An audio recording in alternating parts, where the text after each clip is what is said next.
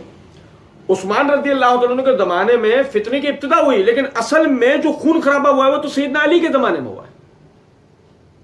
اصل میں جو خون خرابہ ہوا ہے, جو شورشیوں کو پورے طریقے سے اپنے فتنے پھیلانے کا جو موقع ملا, جمل کا واقعہ, صفین کا واقعہ, نہروان کا واقعہ, جتنے بھی معاملات ہیں وہ تو سیدنا علی کے دور میں ہوا ہے. تو اس کا مطلب آگے سیدنا علی کا ذکر تھا, مرزا جی اس کو پی گئے اور پوری کی پوری بات کس کے ذمہ ڈال دی؟ سیدنا عثمان رضی اللہ عنہ کے ذمہ.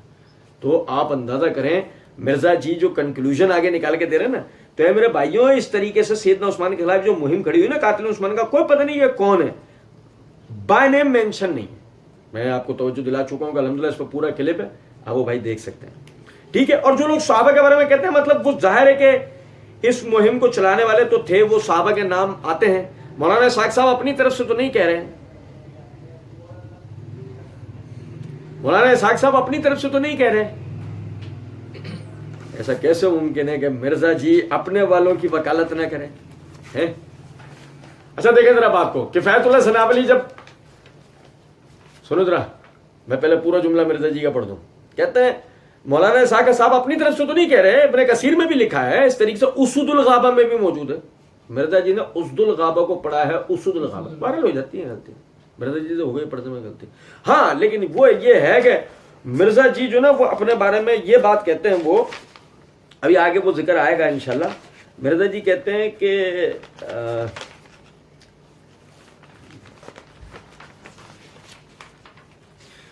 پیر سید عرفان شاہ مشہدی بریلوی, ان کا جب ذکر آئے گا نا آگے, تو مرزا جی کہتے ہیں کہ ان کے لیے کہ سعودی عرب والوں کے علماء ان کا مقابلہ نہیں کر سکتے ہیں,